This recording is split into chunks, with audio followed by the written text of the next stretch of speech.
Hello and welcome to your astrological vibrations for Friday, March 15th, 2019 by Gaia Blooming. I am Mimi and our energy mantra for today is anything that shows up has the power to push me closer to alignment. And holy cow, today was so interesting. I usually can feel the lunar shift, but it was like when the moon shifted today on Thursday from Gemini to Cancer, it was like the second it shifted into Cancer, like literally by the minute, emotions flooded up. And it's funny because I looked back a few minutes later, like, did the moon just shift?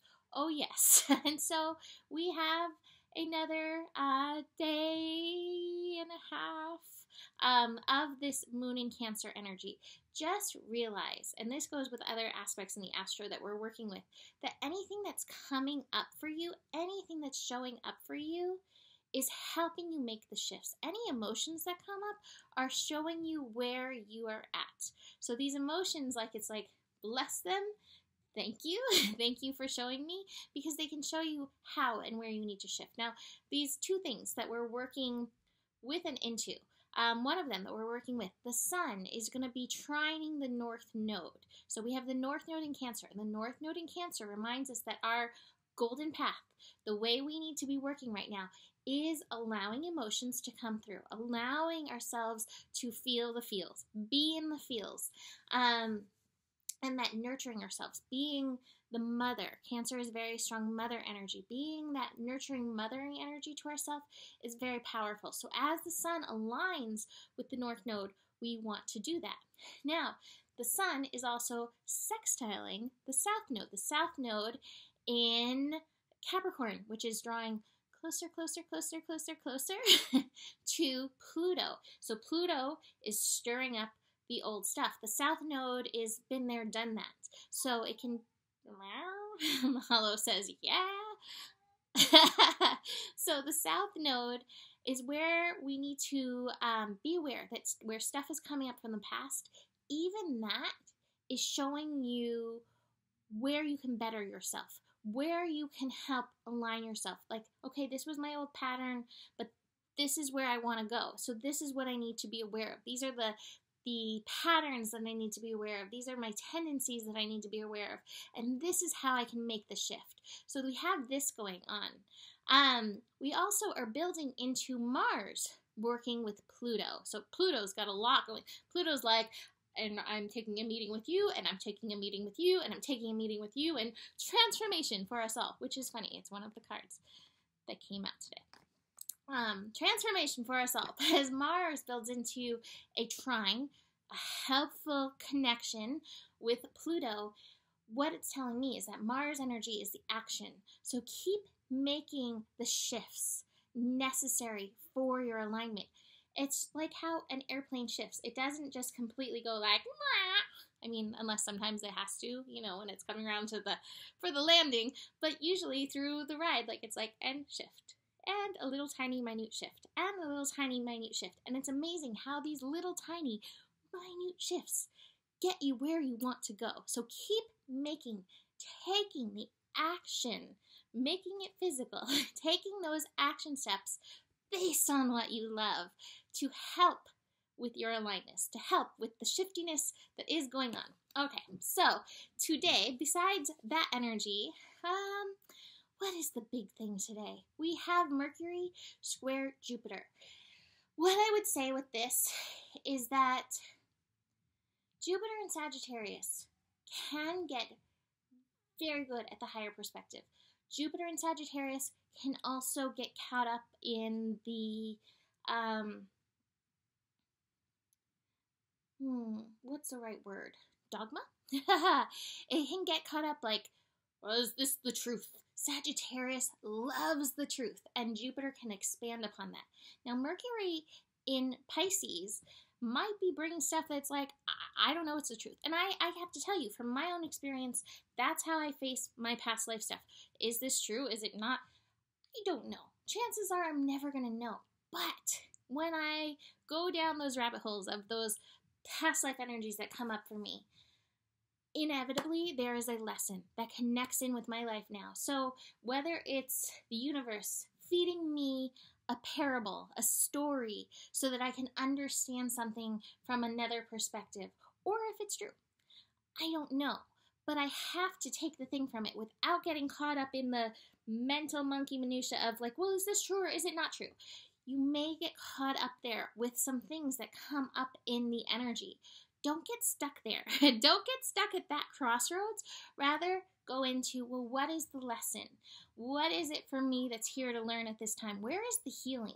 How is this trying to align and shift me? And that's where you will get the benefit. All right, so Mahalo has so much to say. I don't know if you can hear him in the background, but he's like, meow, meow, through this whole thing. So I think he's giving me verbal high fives. Actually, I think he really wants Joe to come out of the bathroom and play with him. The Leos love each other. So, you can come be on camera, Molly's. Come make a cameo. No, he just wants to play. He's a Leo. Okay, so next we have Moon.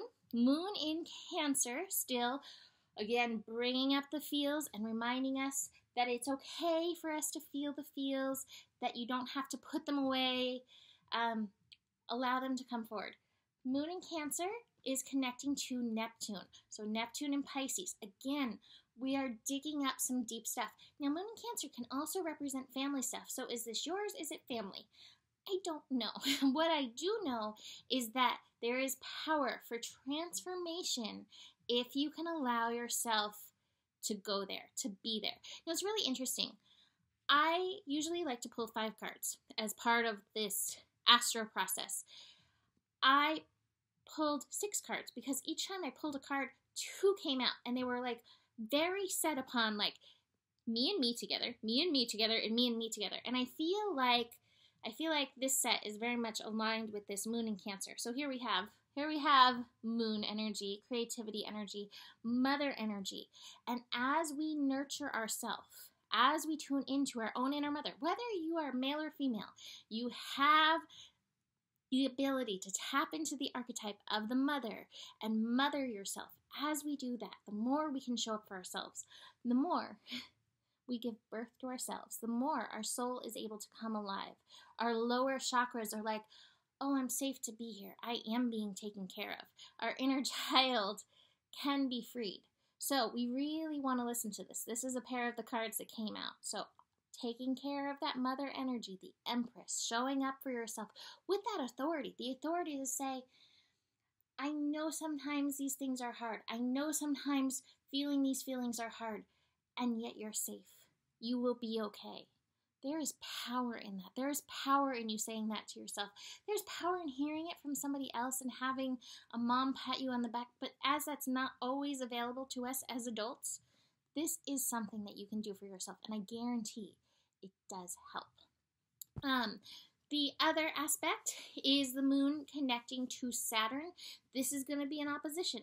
Opposition, push and pull. And again, Saturn connects us to soul mission, and we really do want to tap into it. We want to move from that place. Yes, even if it's not something that's connected to your soul mission, like say, and I will not shame you for this because I had one today. Say it's like eating a candy bar. Is this candy bar moving me closer to my soul mission, or is it moving me further away? With anything, you have the ability to say, here's the set of cards. Yes, this is healing me and moving me closer to that soul purpose, to that soul mission, or it's pulling me further away. Everything moves us closer or away. So we want to be really aware of that and try to bring that nurturing energy to those things that do bring us closer. Now, there's always going to be things that maybe pull us away. We're not perfect, and you don't have to be. But we want to stay more on the side of the things that are pushing us closer to that alignment. There's so much about alignment right now in this energy. So be aware of that. Now, this could be a little bit out of your comfort zone because Saturn does want to show up and look good to the world. And sometimes doing the things that are right for us does not make other people happy. And you have to be willing to be like, I got to be true to myself. I got to nurture my soul path. And this will help you get into your alignment. So this is the first set of cards that came out, the transformation, and this is the integration card, the card of being in balance with yourself. But it's in reverse. So we need to do some of this transformation work to flip this thing back around. And all of this that we talked about will help you. The thing, I think, is bringing your awareness to it. You don't have to be there now, but every step, keep coming back to this. This is what this scope is about, to help bring you around to that, to help you make those minute shifts so that you can land your airplane. Okay, so I think I will end with that. Keep messaging me about the class. I am getting something going. I'm very excited about this. It will be exciting and good. You can book a reading with me. Email me, mimiclark@gmail.com for that. Come join me on my Patreon for my extras. And besides that, the better it gets, the better it gets. There is more than enough love in the world for you, and you do have the power. Namaste.